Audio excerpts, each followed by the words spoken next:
So I thought, for the first time, when we introduce each other to each other, and I introduce you, the brain, I want to introduce you what I see today, and this is a choice, 5 very exciting things that are happening today in terms of science of the brain.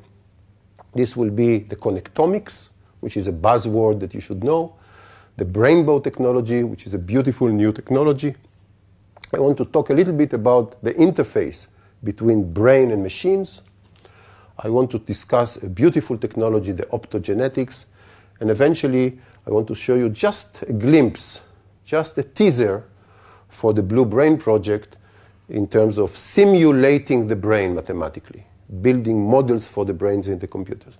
So I want to just highlight 5 of the recent excitements in brain research. So we start with modern neuroanatomy. We need to have the wiring diagram. We need to have the roadmap or the blueprint of the brain.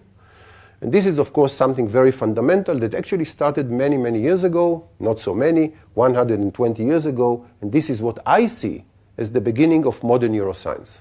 So when I say the beginning of modern neuroscience in a systematic way, in a scientific sense, I'm talking about these 2 characters. Camillo Golgi, the Italian, Ramon y Cajal, Santiago Ramon y Cajal, the Spaniard, both great anatomists, really are giants. They are working very systematically to develop methods, both optical methods, so microscopes, but also staining methods to be able to look at the brain, to stain the brain, and to see what are the elements that build the brain. And so these are drawings, 120 years old drawings, in this case from Ramon y Cajal in Spain. And you can see that after using the technology that was developed by Golgi, pouring, so to speak, into pieces of brain, dead tissue, a particular dye, the Golgi stain, the Golgi dye, you can suddenly see this kind of elements popping up. So some kind of elements, now we call them neurons, but then they did not call them neuron. They saw some kind of things that look like cells in the brain. This is the first systematic study by Ramon y Cajal about the different parts of the brain in terms of the elements, the anatomy, the building blocks, the units that build this system. Lucky for them, the Golgi stain, the Golgi staining method, was very, very sparse. So it didn't stain everything, because if you would stain the brain and everything would be colored, it would become completely dark, black. Because it's so packed, it's so dense, this jungle of nerve cells are so packed that if everything would have been stained, you could not see individual elements. It would look dark. So about less than 1% or 1% of the cells, for some unknown reason, pick up the dye, and then you see these beautiful structures. They got the Nobel Prize in 1906, but they did not agree with each other at all. They actually did not agree with each other on the most fundamental thing. So Golgi thought that it cannot be that the brain, unlike other regions, are built from individual cells. This did not fit his view about this beauty of the brain. You could not think that the brain, like any other system, is built from one cell and another cell and another cell individually. Ramon y Cajal thought, no, these are like any other living tissue, are built from units. So here are the units, he says. But they don't really know if they are connected physically to each other or not at this resolution.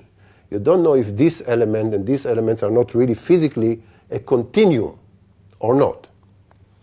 So they fought. It was a big fight. It was a very big fight. And we know today that Ramon y Cajal was right. These units typically do not touch each other. They are separate elements. There is a gap between them. These elements, we later call them neurons. And so this is a later term, not by them. But today we do new kind of anatomy, and you should see that this old type of anatomy, which was the foundation of understanding the circuit at different regions in the brain, we are now doing modern anatomy, which is called the connectomics. So here is connectomics. The idea of connectomics is to cut very, very, very thin slices of the brain. Slice after slice after slice, very, very thin, at the nanometer scale.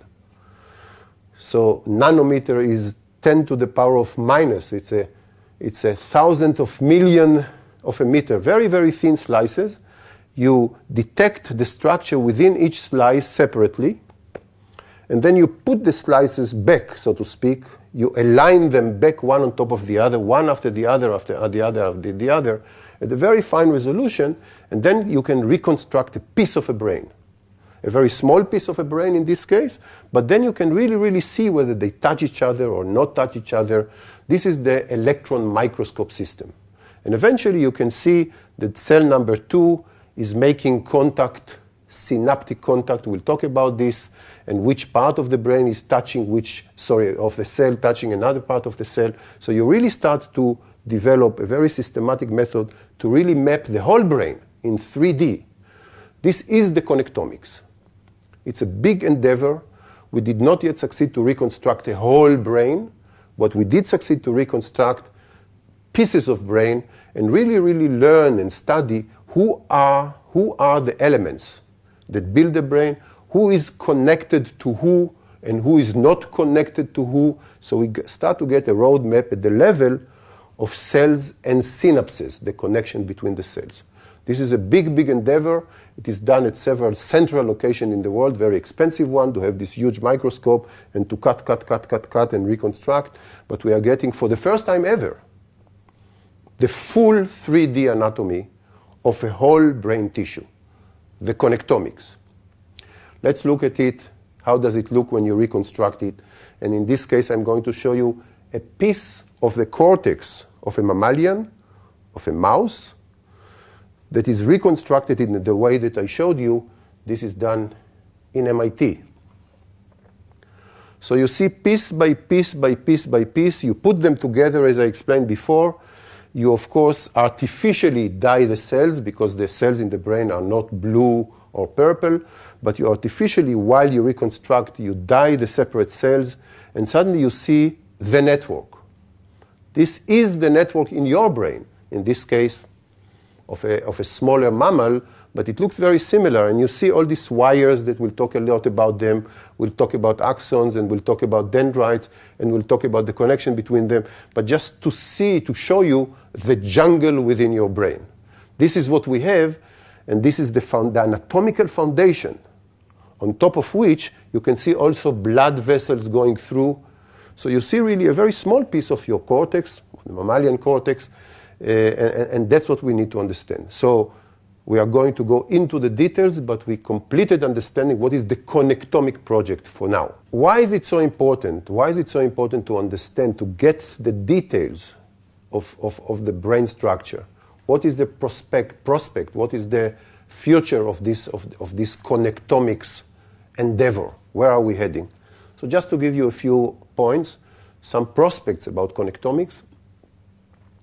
As I said before, we will, for the first time, we will have a complete, full, what we call blueprint, wiring diagram of a network.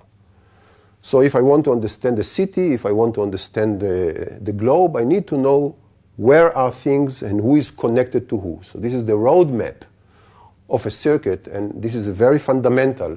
When I say I understand the circuit, I really need to know how it is structured. So that's very fundamental, very basic. But the main thing is that because we have a particular structure which is not random and it has a particular principles underlying it, we will be able eventually, and that's the hope, to connect how this structure subserve a particular function. How a structure of my retina in the eye subserve my capability to see, or at least to start to see. So the connection between the structure and the function, which is actually will be specifically highlighted in lecture number 6, is what we need to do. You have a structure, you have a function, I move my hand, and I want to understand how this particular structure that controls my hand is operating. So I need to know the structure, but on top of the structure, I need to know something about the activity that gives rise to behavior.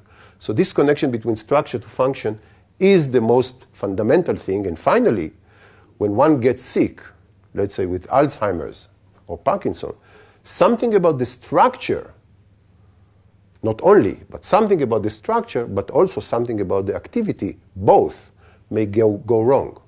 So if something with the structure goes wrong, I may become autistic, I may become schizophrenic, or I may become a genius.